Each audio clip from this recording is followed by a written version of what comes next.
So just arrived at Kevin's house in Hull, as you'll see from the drive, and he's just going to give me a tour around his ZX9R. So I'll let him do some talking, explain what's on bike, and we'll take it out for a test drive just after. So we've got the ZX9. This is the E1 2000 model. I'm running as standard as I can get. So I've got the standard exhaust. I think that's the full titanium.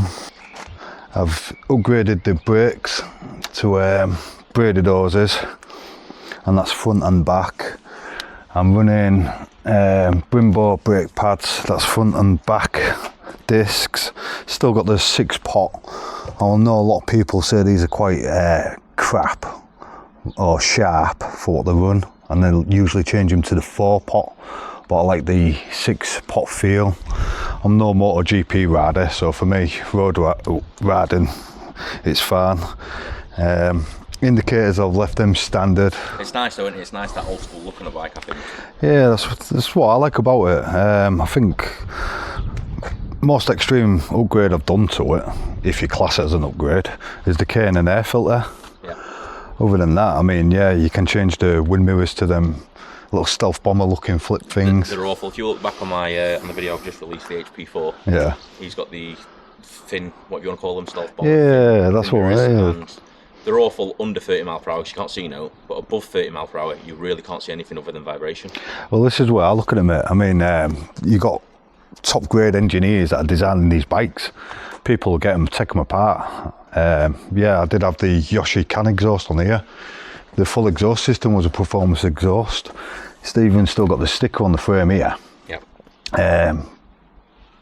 But I went for a ride on it not that long back, and the full baffle come out on the road. Which I will attach a picture of the baffle, and it's ripped into pieces. Yeah, it's took it apart.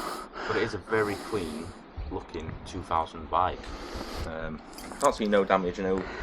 Like you've explained earlier, is it this one? Yeah. Yeah, across here. We've got, so you got a little bit of a dent in the tank, which I'll come round to. But on here, he's removed the yoke cover because he wants it back to being that sort of classic look. And it will fade in as well, so he's took it off. He's got a little bit of residue stuck on there from the sticker, and then a dent in here from where the previous owner dropped one of his other bikes into it.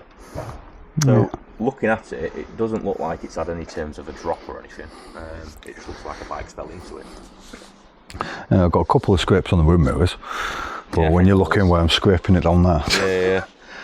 But it is a lovely looking bike. It's a very clean looking bike. He's upgraded this to an LED. Yeah. Or whatever it is. Yeah, that one's an LED, yeah. Yeah. Twin disc on front, 6-pot. Old school look. I prefer old school look on old school bikes. You can obviously put flush indicators on them and stuff like that, but I believe if it's an old classic bike, keep it old and classic. Yeah, I've put some bumpers on just in case I accidentally slip. Yeah, accidental slip, just for today. No, that's all the time, that. I mean, I've took the stabilisers off, so... Took stabilisers off, yeah. Tank grips, these are nice. Do you know what, I ain't got tank grips on my bike, and it's something I should put on both of them. Well, I was going out for a couple of long rides.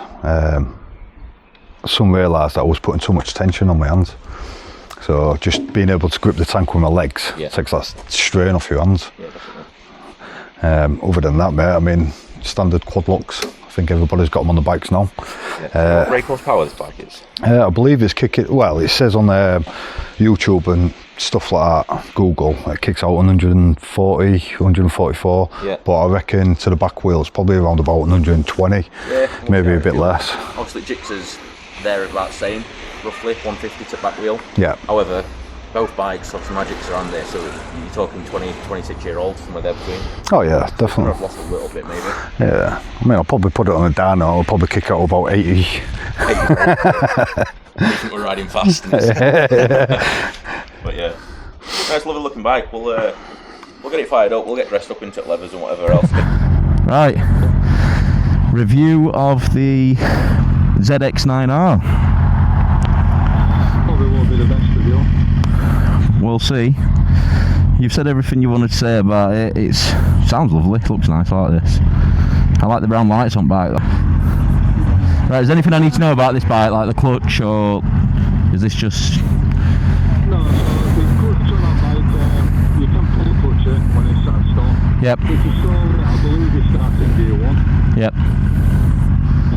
smoother than that, mate. I mean, the steering might feel heavier compared to this, depends how you feel it. Yeah, yeah. But braking's pretty much the same. Gear ratio, again, it does have that bland fucking Neutral, yeah. neutral. But I don't know if it's something with these bikes. Right, I'm good to go when you are. Perfect then. Looks like we've got gas.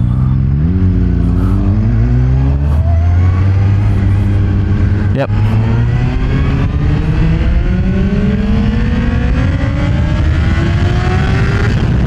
Oh, they feel like my jigsaw. Bit bouncy on front end, isn't it?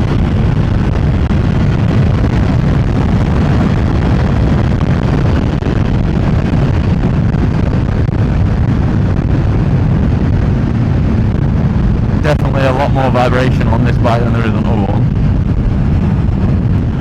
Right, that one's nice and smooth, but this does feel planted almost, solid. But it's definitely a lot heavier. But it's a bigger bike, so it's going to be. Braking's exactly the same. I can feel the tank vibrating in my fucking nutsack. So it's definitely a lot more vibrated than the other one.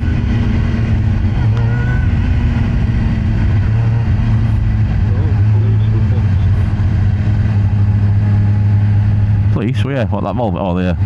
Ah, fuck it, wheelie past them.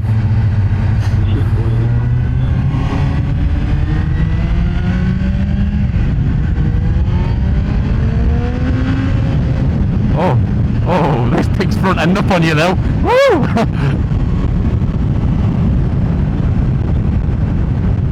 I just picked front end up in second gear off the floor.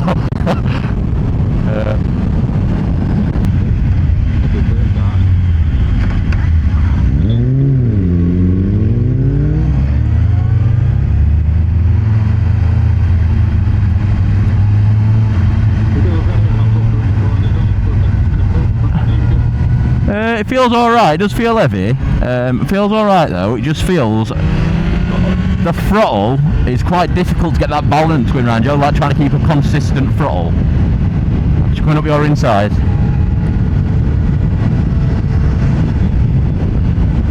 Right, do you want to get some together? Right, ready? 3, 2, 1, go!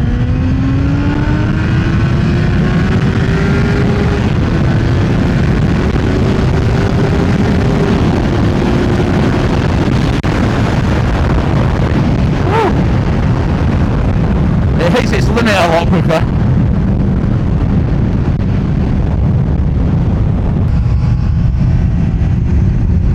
No, false neutral.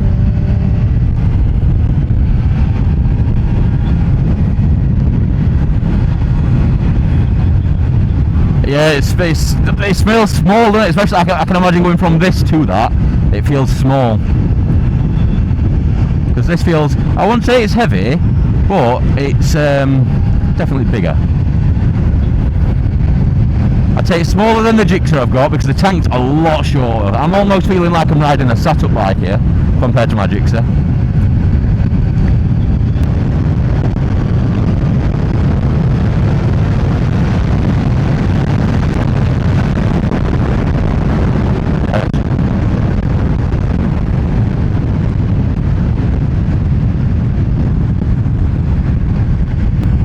I'd say on this, there's a bit more play in your front brake than there is on the other one. The clutch is not as bad. Obviously, it's just the adjustment, but that's how you have it anyway. The visibility is, I think, the same mirrors, identical. There's more vibration in this than there is in that, for definite, 100%. Like I can feel it vibrating my legs, my nuts. However, the good things are there is no. I'm not catching my feet. Like I wear on the brakes on that. Yeah, so I'm not catching my feet. Yeah. The bars feel, I'd say the bars feel, when you're getting up to speed, it's a bit skittish on this. As in like, it vibrates a lot. Like, almost like your wheels wanting to come off the floor, but you know it's not that. It's the suspension skipping almost. But, lovely bike. It's lovely. I like the bars on the front, I like the look of it, I like the classic bikes. I do love a good classic.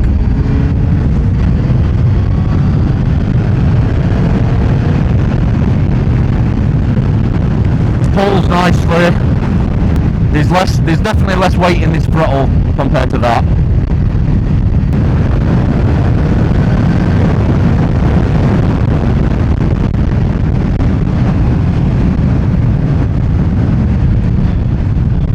You can feel it, as soon as you turn that throttle, you can feel it like take your body with it, do you know what I mean? Whereas on that, it's almost that smooth that you don't feel it sort of jolt you. It's just going. I ain't really got a bad thing to say about it, other than the suspension skidding a bit on this. When you press the brakes, you can feel it almost. Again, just like a little bit of skitty fucking playing it, but it's stopping you. There's nothing wrong with it. It's just you can feel it's like going almost like late ABS, even though it's not got it. The only thing not wrong with, but the thing that I dislike on the bike you're on now is the foot position, and that is it in terms of you catching the fairing. Yeah, that's it. Honest reviews. I don't feel like this is overly heavy. Like I can get this bike exactly where I want this bike to be. I can fucking drop it down. I can get around that. Do you know what I mean? I can. Yeah, just not. Yeah, the position on the bike is both of them are fairly similar positions, but that's a lot shorter and a lot lighter. But they're both almost. You can be a sat up position like I am. I'm fully sat up now. Not that you'd ride it like this, but if you wanted to, I don't think there's much in it other than between this and the one you're on. There's not massive amounts in it other than top end and a little bit of power delivery.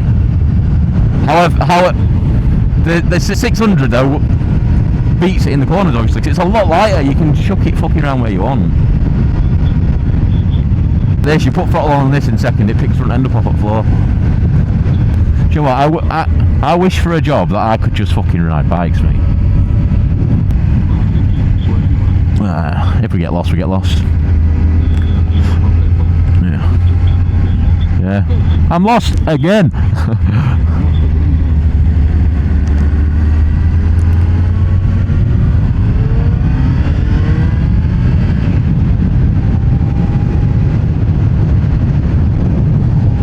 I do think everyone should ride a bike at least once in life just to understand how it feels.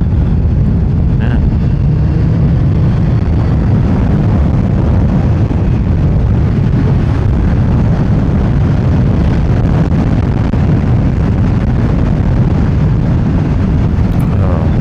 So you've come to what you think would be the halfway point, I guess, on the ZX9R.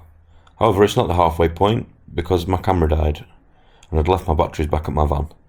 So what I'll do with this video is I'll just finish this up here. So my honest opinion on the ZX9 is the bike itself is a great bike. However, it is a little bit heavy. I'd say more than a little bit heavy, to be fair. It's fairly heavy. So comparing it to the 636, the 636 you can hang off that bike, you can get your knee down, you can do whatever. The ZX9, you have to think about what you're doing. It's a lot of weight. We ended up getting lost, going for detouring through like some tight, narrow village. And in that tight, narrow village, you could really feel the weight on your wrists and on your shoulders and on your back. It was very slow manoeuvring. It was foot down every now and then, tight bends, round traffic, all that sort of stuff. And you really started to feel it. So personally, it wouldn't be a commuter's bike, it wouldn't be anything like that. It's just a bit of a fun sort of bike. If I was still looking for that fun bike, I'd probably go for the 636 over the ZX9. It had a lot of vibration through the bars, the seating position, Jesus. So, well, the position itself is perfectly fine. The seat is an issue. So after riding that bike, it must have been an hour and a bit, my bum was killing. I think it had the standard seat on it. It's just not great. After this video, I jump on the GS and it's fine. So it is that bike. The 636 wasn't an issue. The ZX really hurt my bum. It was just sore to ride. It was just a bit too much. Jumped on the GS and the pain went away. So it's definitely that bike that's the issue. Everything else is pretty much fairly similar to the 636 in terms of the visibility is the same, the mirror's the same. The seating position is actually better in terms of where you sit in terms of the bike, because you've got more space for your legs because it's a slightly bigger tank. However, the weight is an issue because you feel it on your wrists and your back and your shoulders. Obviously it drinks more fuel and all that sort of stuff. Personally, if I had a choice of buying bikes, the ZX9, it wouldn't be on my list of bikes to buy after this review, just because how uncomfortable it is to ride. They look fantastic. They both look fairly similar. They look fantastic, but they're not. You can't take them out for a long time. A couple of hours and you want to get off that bike. So yeah, it's just my honest opinion. Obviously go out and try them yourself, but I'm fairly accurate with what I'm saying. The gearing on this bike was fine compared to the other bike. The other bike had a couple of issues in terms of first gear weren't great for filtering through traffic because it just wanted to go, it wanted to run away. However, second gear were a bit boggy, but on this bike you didn't have that issue. On this bike, first gear you could plod in, second gear you could give it some and it'd bring the front end up. But yeah, personally the ZX9 isn't a bike for me. It's just a little bit too uncomfortable, a bit too much vibration, which you could sort, more than likely you could sort that. Obviously you'd have to tune it yourself. But yeah, that's it. So thanks for watching this. Watch the next video though. The next video is going to be a fantastic video. It's riding the GS. GS is a bike that I never thought that I would ride. Just looking at a GS, they're a bit like granddad sort of looking bikes. They're big and lumpy, and you look at them and you think, oh no. I smiled from ear to ear riding that bike. It is so much fun. So yeah, go to part 3, watch part 3. Please like, share, subscribe, drop comments. Let me know your opinion. You might own this bike. You might be like Nathan, you're wrong. Or maybe this bike's set up a bit different to your bike. Or maybe you know what the quick fixes are. But yeah, that's my opinion. So sorry for the shortcut halfway through the ride. But yeah, the camera died. So yeah, like, share, subscribe. Drop me the comments. If you've got any bikes you want me to review, let me know. Thanks for watching.